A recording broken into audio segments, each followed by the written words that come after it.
बिस्मिल्लाहिर्रहमानिर्रहीम। अस्सलामु अलैकुम वरहमतुल्लाहि वबरकातुहू। पीस पार्टी के सदर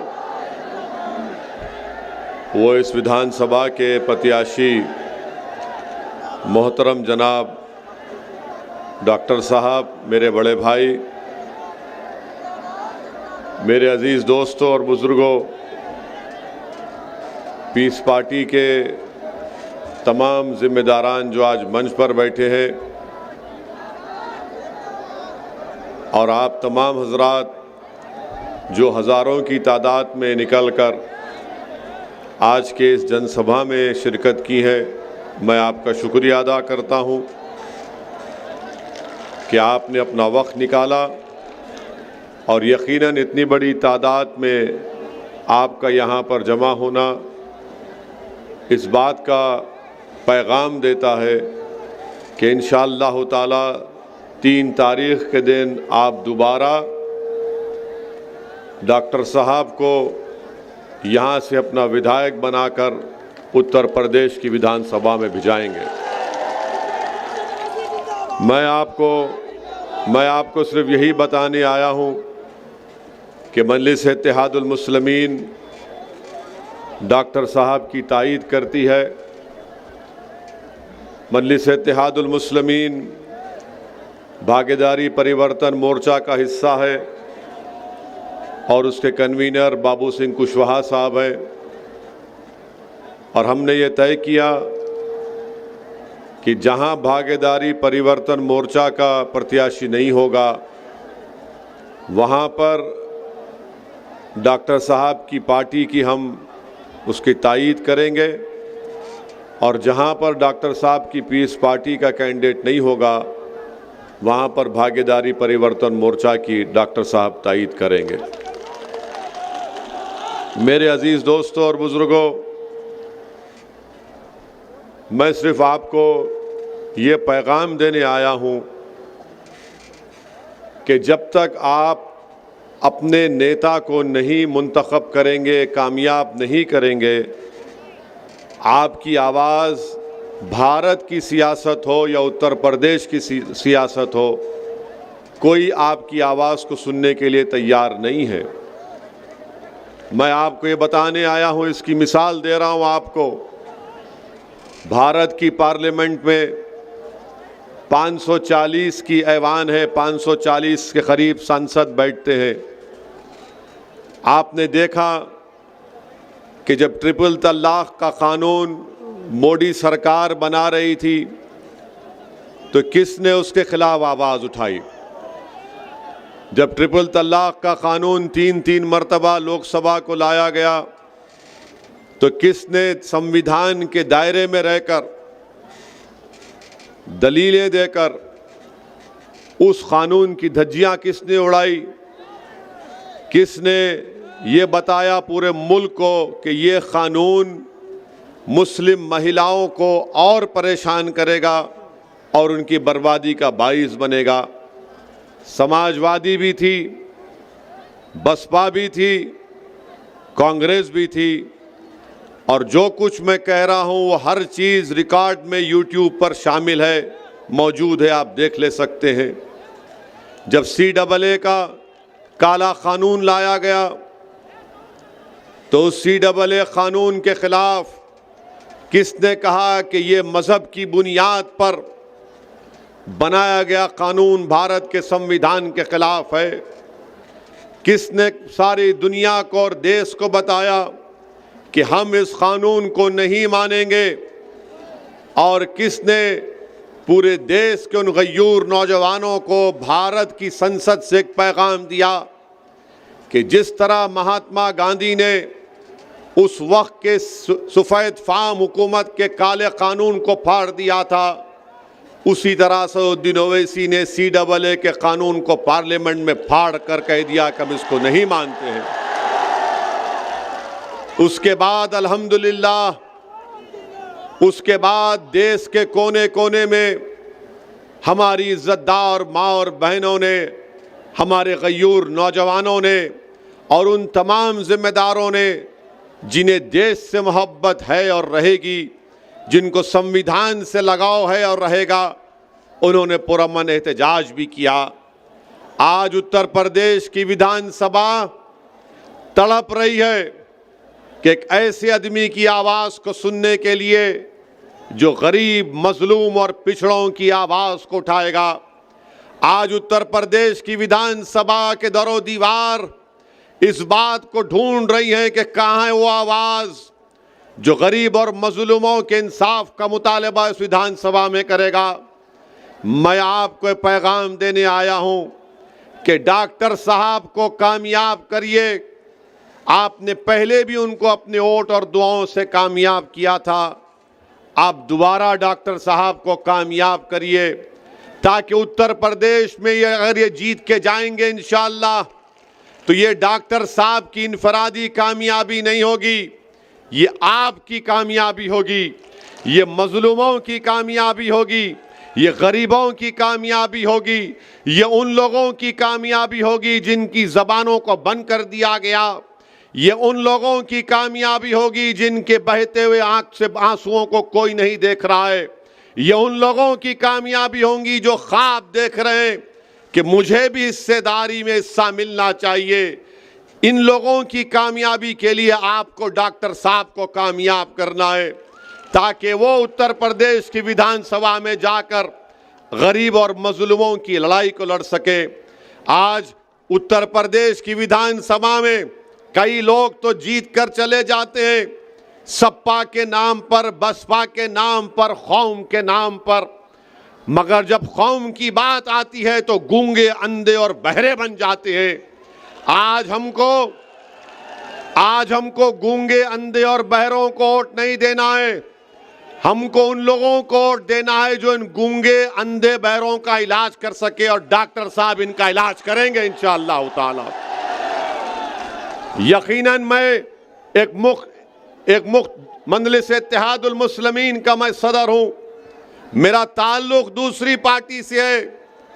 अल्लाह बेहतर जानता है कि मेरा कोई इसमें मुफाद नहीं है, मेरा सिर्फ यही मुफाद है कि आपकी आवाज़ उत्तर प्रदेश की विधानसभा में डॉक्टर साहब के रूप में पहुंच जाए।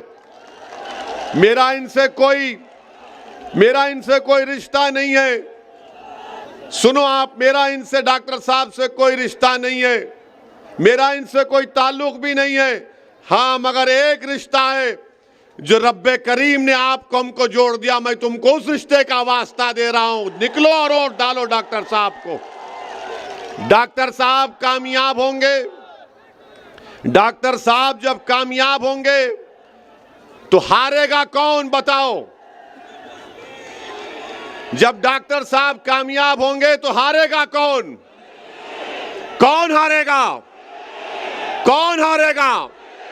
डॉक्टर साहब अगर कामयाब होंगे इंशाअल्लाह आपके दुआ वोटों से तो कौन हारेगा? ना सिर्फ वो बल्कि दौलतमंद के गुरूर, दौलत के गुरूर में जो शख्स डूबा हुआ है और ये समझ रहा है कि इन गरीबों के ईमान को और जमीर को दौलत की बुनियाद पर खरीद लूंगा, उसकी शिकस्त होगी, उसकी हार होगी।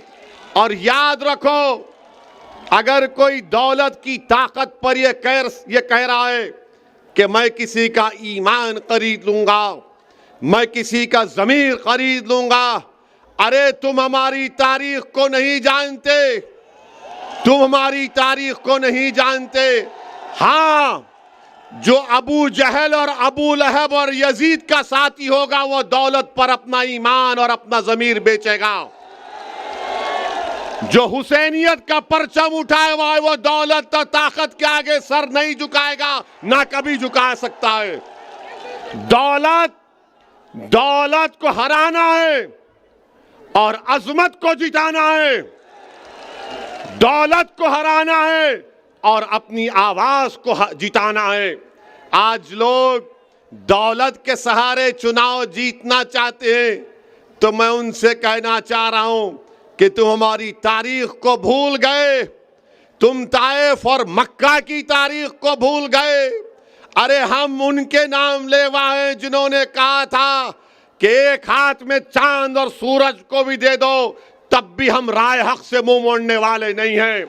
ये हक की लड़ाई है, याद रखो, डॉक्टर अय्यूब की लड़ाई और ओवैसी यहां पर आया है तो हक को कामयाब करने के लिए आया है, हक को गालिब करने के लिए आया है और बातिल ताकतों को शिकस्त दिलवाने के लिए आया है। तो आप दौलत को कामयाब करेंगे या अपनी आवाज को कामयाब करेंगे? आप दौलत को कामयाब करेंगे या अपनी इज्जत को कामयाब करेंगे? आप दौलत को कामयाब करेंगे या जमीर की बुनियाद पर डॉक्टर साहब को वोट देंगे? किसकी बुनियाद पर वोट देंगे? ये लोग आज पैसों के थैलियां लेकर आ रहे हैं, 2 साल पहले नजर नहीं आए जब CAA NPR का एहतजाज चल रहा था? अगर इतनी दौलत तुम्हारे पास है तो कहां की वो दौलत? तुमने कितने स्कूल, अस्पताल, तुमने कितने गांव में बिजली का इंतजाम किया? जो डॉक्टर साहब जब विधायक थे उन्होंने ये काम करवाया था। डॉक्टर साहब 2017 में नहीं जीते मगर वो हमेशा आपके दरमियान में रहे, वो हमेशा आपकी गम में, आपकी खुशी में शामिल रहे।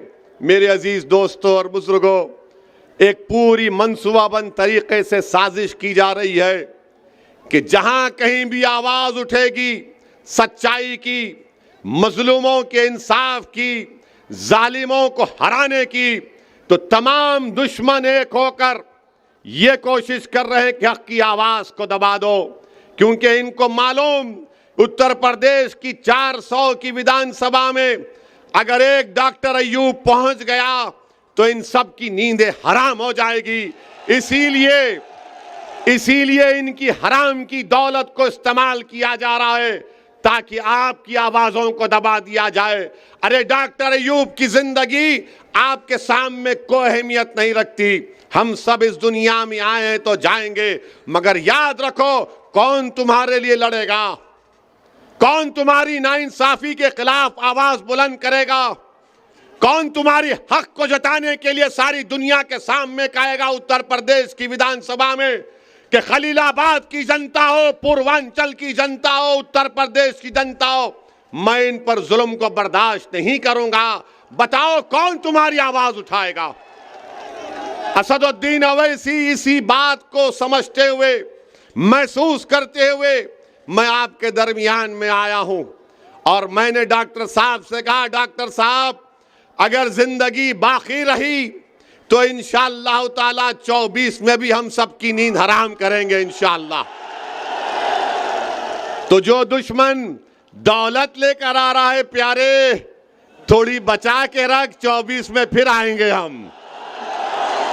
कहीं ऐसा ना हो कि डॉक्टर की मोहब्बत में तू खुद, तेरी दौलत खत्म हो जाएगी, मगर 24 में हम आएंगे। मेरे पास भी कोई दौलत नहीं है, मेरे पास भी कुछ दौलत नहीं है। लोग बोलते हो इसी के पास क्या है? मेरे पास ईमान की दौलत है और वही मेरे लिए काफी है। मेरा ज़मीर जिंदा है, मेरा ज़मीर जिंदा है और इंशाअल्लाह जिंदा रहेगा। मुझ पर गोलियां इसलिए चलाई गई ताकि मेरी आवाज को खत्म कर दिया जाए, क्योंकि जब देख लिए कि ये ताकत से डरने वाला नहीं है, जब देख लिए कि इख्तिदार से डरने वाला नहीं है, जब देख लिए कि दौलत इसको खरीद नहीं पाएगी, तो उन्होंने सोचा कि चलो गोलियों से इसको खत्म कर देंगे। अरे तुम गोलियां जितने चलाना है चलाओ, मगर याद रखो ओवैसी इस दुनिया में उस वक्त तक रहेगा जब तक अल्लाह चाहेगा, मगर जब तक अल्लाह मुझे जिंदा रखेगा, मैं आपके दरमियान में खड़े होकर दोबारा अज़म कर रहा हूं, अहद कर रहा हूं कि जालिम गोलियां चलाएगा, कुछ भी करेगा, मगर मैं आपकी आवाज को उठाता रहूंगा, लड़ता रहूंगा। इसीलिए डॉक्टर साहब की कामयाबी में, डॉक्टर साहब की राह में, इनकी कामयाबी में कांटे बिछाए जा रहे हैं। डॉक्टर अय्यूब की कामयाबी में कांटे भिजाए जा रहे हैं। और याद रखो, मेरे सवाल का जवाब दो आप, अगर पैर में कीला चुभ जाता है या कांटा चुभ जाता है तो कौन निकालता है पैर से कांटे को? कौन निकालेगा? आपको निकालना पड़ेगा ना। अगर आपके हाथ में कांटा कीला चुभेगा तो आप क्या करेंगे? आप बोलेंगे इधरा जरा निकाल मेरा, नहीं बोलेंगे ना। डॉक्टर को बुलाना पड़ेगा ना इलाज के लिए। अगर आप ये समझेंगे नहीं वो बसपा है, वो सपा है, याद रखो ये आपने कहानी हमने बचपने में पढ़ी थी कि एक सांप के दो चेहरे होते, ये वही है ये लोग। एक था विधायक बीजेपी का, और आप जानते हैं कि शाही कला मदरसे के बारे में इन्होंने क्या किया था। बीजेपी में थे तो अखिलेश यादव ने कहा कि आजा मेरे पास एक वॉशिंग मशीन है, तुझे उसमें डालूंगा तो तू सेक्युलर हो जाएगा। वहां पर दौड़े और उनको टिकट दे दिया गया। बीजेपी ने किसी और को लाया है और बसपा ने किसी और को लाया है। याद रखो मेरी इस बात को, नुकसान हमको गैरों से ज्यादा अपनों से पहुंचा है। नुकसान हमको गैरों से ज्यादा अपनों से पहुंचा है। करबला की सरजमीन पर नवासे रसूल पर तलवार उठाने वाले कौन थे? टीपू सुल्तान से गद्दारी करने वाले कौन थे? आज फिर आ गए हैं कि डॉक्टर अय्यूब को रोका जाए। पहचानो इन गद्दारों को, पहचानो इन मुनाफिकीन को जो आपको तोड़ना चाहते हैं, जो आपकी आवाज को दबाना चाहते हैं। अगर डॉक्टर अय्यूब से किसी को शिकायत है, हो सकता है कि हक बजानिब हो। डॉक्टर अय्यूब से किसी को शिकायत है तो मैं आज हाथ जोड़कर भीख मांगता हूं, माफ कर दो डॉक्टर अय्यूब को, माफ कर दो। डॉक्टर अय्यूब की अहमियत नहीं है, हमारी जिंदगियों की अहमियत नहीं है, जनता की अहमियत है, आपकी आवाज की अहमियत है। खलीलाबाद की जनता की आवाज अगर उत्तर प्रदेश के विधानसभा में गूंजेगी तो क्या सपा वाले उठाएंगे या बसपा वाले उठाएंगे? जो अभी तक विधायक नहीं बना बसपा वाला, मगर अहंकार में कह रहा है कि दौलत मेरे पास है, ये आपको फैसला करना है कि आप अपनी आवाज को कामयाब करेंगे या दौलत को कामयाब करेंगे। आज डॉक्टर अय्यूब का रिकॉर्ड आपके सामने है। यकीनन हम मुख्तलिफ सियासी पार्टी के हैं, मगर मैं फिर से दोहरा रहा हूं, क्या चीज है जो मुझे यहां पर लाई? दौलत नहीं लेकर आई, मेरा सियासी मफाद नहीं लेकर आया। मैं देख रहा हूं कि उत्तर प्रदेश में 22 बच्चों को CAA NPR NRC में गोली मारकर उनका कत्ल कर दिया गया। मैं देख रहा हूं, आप देख रहे हैं कि जेलों में डाल दिया गया। मैं देख रहा हूं कि एनकाउंटर के नाम पर किसको निशाना बनाया गया।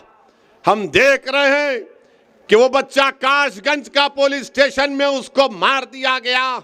हम देख रहे हैं कि कानपुर में 80 साला बूढ़े को दाढ़ी को खींचा गया, उसके मुंह पर पेशाब कर दिया गया। अरे जब तमाम दुश्मन एक हो गए तो क्या ओवैसी और डॉक्टर अय्यूब एक नहीं हो सकते? होना भी चाहिए, होना भी चाहिए, वक्त का तकाजा है। आप अल्लाह से दुआ करिए कि अल्लाह हमारे दिलों को और मिला दे। आप खूब दुआ करिए कि परवरदिगार तेरे गुनाहगार बंदे हैं, इनके दिलों को मिला दे और हमको मिला दे और हमारे ज़मीर को दौलत पर गालिब कर दे। ये लोग आज ये समझ रहे हैं कि दौलत के नाम पर बिक जाएंगे। अरे दौलत के नाम पर अगर बिकते तो ताइफ करबला की तारीख सामने नहीं आती। इख्तिदार के सामने अगर झुक जाते तो फिर आज यहां तक नहीं पहुंचते। मेरे अजीज दोस्तों और बुजुर्गों, हिम्मत और हौसले को बुलंद रखिए। नामसाइब हालात जरूर हैं, मगर अपनी उम्मीद को बरकरार रखिए। याद रखिए, वही लोग कामयाब होते हैं, वही कौम कामयाब होती है जो तूफानों में चिराग जलाने का हुनर सीख जाती है। तो आपको इन बातिल ताकतों के तूफानों में चिराग को जलाना है। तो कोई दौलत के नाम पर आपको दबाना चाहता है, मैं आपसे अपील कर रहा हूं कि आपके एक चाहने वाले को पहचानिए, आपके हमदर्द को समझिए। डॉक्टर अय्यूब आपके हमदर्द हैं।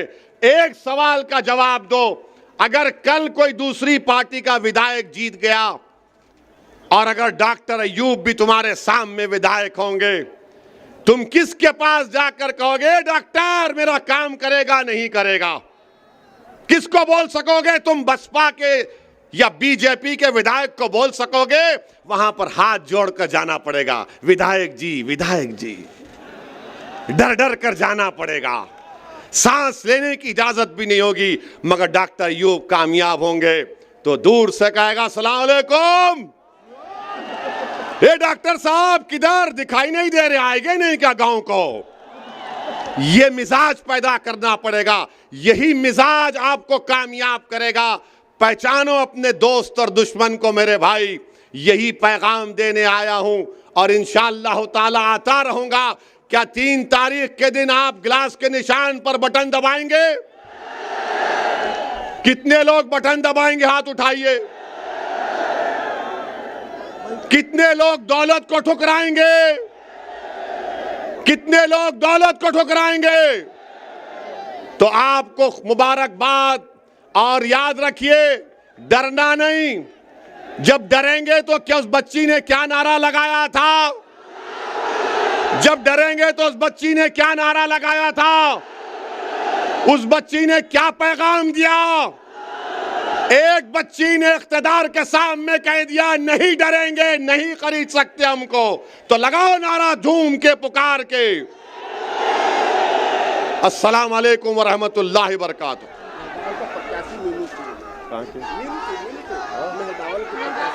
हमारे महदावल की प्रत्याशी हैं मोहतरमा, क्या नाम? मीनू।